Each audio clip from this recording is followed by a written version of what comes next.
Assalamualaikum warahmatullahi wabarakatuh. Alhamdulillahi rabbil alamin. Wassalatu wassalamu ala ashrafil anbiya'i wal mursalin Sayyidina wa maulana Muhammadin al-amin wa ala alihi wa sahbihi ajma'in. Amma ba'du, subhanaka la ilma lana illa ma'allamtana innaka antal alimul hakim. Wala hawla wala quwwata illa billahil aliyyil azim. Rabbi shrah li sadri wa yassir li amri wahlul 'uqdatam min lisani yafqahu qawli. Alhamdulillah, pada kesempatan kali ini kita berada di bulan yang sangat mulia, yaitu bulan suci Ramadan, di mana bulan suci Ramadan ada ibadah-ibadah yang diwajibkan kepada orang-orang yang beriman, yaitu berpuasa dan membayar zakat. Diriwayatkan dari Abu Umamah, dia berkata, aku bertanya kepada Rasulullah SAW, ya Rasulullah, beritahukan kepadaku suatu amalan yang akan memasukkanku ke dalam surga. Rasulullah SAW menjawab, kami harus puasa, kamu harus puasa, karena puasa itu tidak ada bandingannya. Setelah peristiwa itu, di rumah Abu Umamah tidak terlihat asap mengepul saat siang hari kecuali bila kedatangan tamu. Jika orang-orang yang melihat asap di rumahnya, mereka langsung paham bahwa Abu Umamah sedang kedatangan tamu. Amalan untuk masuk surga cukup banyak seperti dijelaskan berbagai hadis sahih, tetapi mengapa Rasulullah SAW memerintahkan puasa dan menyatakan bahwa puasa tiada bandingannya dengan ibadah lain? Ini menunjukkan puasa memiliki keutamaan sebagai penyebab orang masuk surga. Bahkan dalam hadis tersebut Rasulullah SAW menyebutkan alasan keutamaan puasa dibandingkan ibadah lainnya dengan ungkapan puasa itu tidak ada bandingannya. Hal ini menunjukkan beberapa keutamaan puasa. Yang pertama, puasa tiada bandingannya dalam hal pahala. Rasulullah SAW meriwayatkan dalam hadis kursi, setiap amalan anak cucu Adam atau manusia adalah miliknya kecuali puasa. Puasa adalah milikku dan aku yang langsung membalasnya.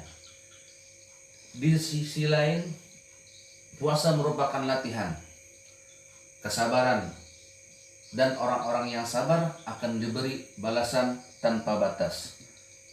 Allah Ta'ala berfirman dalam surah Az-Zumar, Qul ya ibadiyalladzina amanu attaqu rabbakum lilladzina ahsanu fi hadhihi dunya hasanah wa ardullahi wasi'atun innama yuwaffas sabiruna ajrahum bighairi hisab.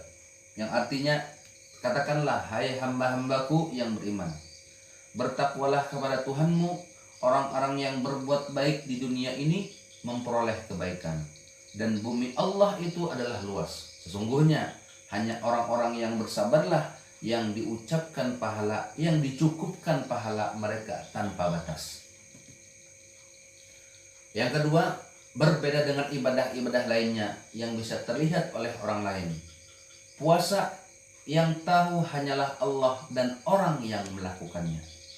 Allah menegaskan dalam hadis qudsi, orang berpuasa itu meninggalkan makanan dan minumannya untuk diriku, maka puasa itu milikku dan aku sendiri yang akan memberikan pahala karenanya. Hadis riwayat Bukhari.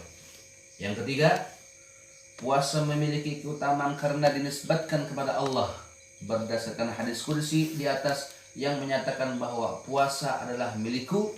Berarti Allah memang selalu puasa, tidak pernah makan dan minum. Berarti Allah akan selalu membalas orang yang selalu berpuasa, yang mana tidak pernah makan dan minum. Yang keempat, orang puasa dimuliakan Allah sehingga disiapkan pintu khusus di surga. Dari Sahal bin Sa'ad ia berkata, Rasulullah Shallallahu Alaihi Wasallam bersabda, sesungguhnya surga itu mempunyai satu pintu yang disebut Ar-Rayyan. Pada hari kiamat nanti pintu tersebut akan bertanya, di mana orang-orang yang berpuasa? Apabila yang terakhir dari mereka telah masuk, maka pintu itu akan tertutup. Yang kelima, puasa adalah perisai dari semua perbuatan buruk dan akhlak tercela. Dari Abu Hurairah radhiyallahu an, ia berkata bahwasanya Rasulullah Shallallahu Alaihi Wasallam bersabda, puasa itu perisai. Apabila salah seorang di antara kalian berpuasa, hendaklah ia tidak berkata keji dan membodohi diri. Jika seseorang memerangi atau menghinanya, maka hendaklah ia mengatakan, sesungguhnya aku sedang berpuasa. Yang keenam, puasa tiada tandingannya dalam merealisasikan ketakwaan, sehingga Allah langsung menyebutkan sasaran utama puasa, yaitu merealisasikan ketakwaan. Allah berfirman dalam surah Al-Baqarah ayat 183, Ya ayyuhalladzina amanu kutiba alaikumus siyamu kama kutiba alal ladzina min qablikum la'allakum tattaqun. Artinya, hai orang-orang yang beriman, diwajibkan atas kamu berpuasa sebagaimana diwajibkan atas orang-orang sebelum kamu agar kamu bertakwa. Yang ketujuh, puasa adalah ibadah yang efektif untuk mematahkan hawa nafsu. Yang kedelapan, puasa mempersempit jalan syaitan masuk kepada anak Adam melalui jalan aliran darah. Kemudian di dalam Ramadan ada yang namanya ibadah wajib, yaitu berzakat. Sesungguhnya zakat merupakan perkara penting dalam agama Islam sebagaimana salat 5 waktu. Oleh karena itu Allah Ta'ala sering mengiringi penyebutan zakat dalam Al-Quran dengan salat agar kita tidak hanya memperhatikan hak Allah saja, akan tetapi juga memperhatikan hak sesama. Namun saat ini kesadaran kaum muslimin itu menunaikan zakat sangatlah kurang. Di antara mereka menganggap remeh rukun Islam yang satu ini. Ada yang sudah terlampau kaya masih enggan menunaikannya karena rasa bakhil dan takut hartanya akan berkurang. Padahal di balik syariat zakat terdapat faedah dan hikmah yang begitu besar yang dapat dirasakan oleh individu maupun masyarakat. Di antara faedah dan keutamaan zakat adalah: pertama, menyempurnakan keislaman seorang hamba. Yang kedua, menunjukkan benarnya iman seseorang.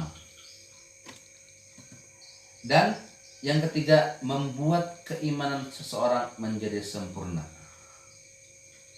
Rasulullah SAW bersabda, La yu'minu ahadukum hatta yuhibba li akhihi ma yuhibbu li nafsihi. Artinya, tidak sempurna iman seseorang di antara kalian sehingga dia mencintai saudaranya sebagaimana dia mencintai dirinya sendiri. Yang keempat, zakat bisa menyebabkan orang masuk dalam surga. Kemudian yang kelima, menjadikan masyarakat Islam seperti keluarga besar atau satu kesatuan. Selanjutnya yang keenam, zakat memadamkan kemarahan orang miskin. Yang ketujuh, menghalangi berbagai bentuk pencurian, pemaksaan, dan perampasan. Yang kedelapan, yang kesembilan, seseorang akan lebih mengenal hukum dan aturan Allah. Yang kesepuluh, menambah akan harta.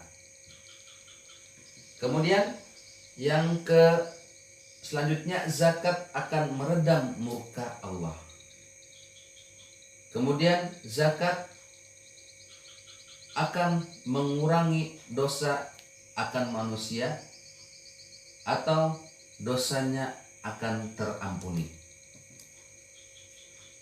Mungkin itu saja yang dapat kami sampaikan.